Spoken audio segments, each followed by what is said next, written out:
வணிகர்களுக்கு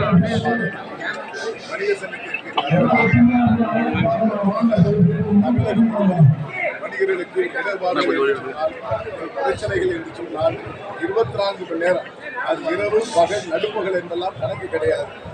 இந்த வேளையில் அவர் தொலைபேசி அழைத்தார், யார் என்று கேட்கவில்லை. வணிகர்களின் பிரச்சனை என்று சொன்னால் ஓடோடி வரக்கூடியவர் தான் மரியாதைக்குரிய தலைவர் வெள்ளையன் அவர்கள். அவருடைய மறைவு இன்று தமிழகம் முழுவதும் உள்ள லட்ச வணிக குடும்பத்திற்கு பேர் அதிர்ச்சி தந்தது. அவருடைய செய்த பணிகளை நாம் எடுத்து பார்க்க வேண்டும் என்று சொன்னால் எண்ணில் அடங்காது. தமிழ்நாடு வணிக சங்க பேரவை முன்பு பேரவையாக இருந்த காலத்திலும் சென்னை புறநகர் காலத்தில் நாங்கள் 1983 மரியாதைக்குரிய முன்னாள் முதலமைச்சர் எம்ஜிஆர் காலத்தில் நுழைவரி ஏற்பட்ட பொழுது போராட்டக்குழு தலைவராக மரியாதைக்குரிய வெள்ளையன் அவர்களை நாங்கள் அழைத்து வருகிறோம். அந்த வேளையிலே அமைப்பாளராக இருந்த அப்பாத்துரை அவர்கள் தலைவராக செயல்பட்டுக் கொண்டிருந்தார்கள். அந்த 3 நாள் தமிழகம் முழுவதும் கடைகளை அடைக்க வேண்டும் என்று சொன்ன பொழுது அதற்கு பொறுப்பேற்று அந்த பணிகளை மிக சிறப்பாக செய்தார்கள்.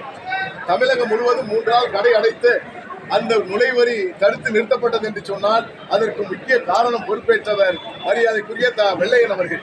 அதை எந்த வணிகர்களும் எந்த காலகட்டத்திலும் எந்த வேளையிலும் மறக்க முடியாது.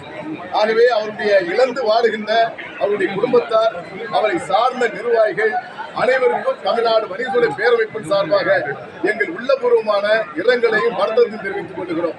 அதே போன்று அவருடைய குடும்பம், அது வணிகருடைய குடும்பம், அவர் குடும்பத்திற்கும் சரி அவர் துணைவியாருக்கும் சரி எந்த வேளையில் எந்த வேண்டும் என்று சொன்னாலும் தமிழ்நாடு வணிக சங்க பேரமைப்பு அவர் உற்ற தோழனாக அந்த குடும்பத்தின் ஒருவராக தமிழ்நாடு வணிக சங்க பேரமைப்பு அவர் குடும்பத்திற்கு துணை இருக்கும் என்பதை தெளிவாக நான் தெரிவித்துக் கொள்கிறேன்.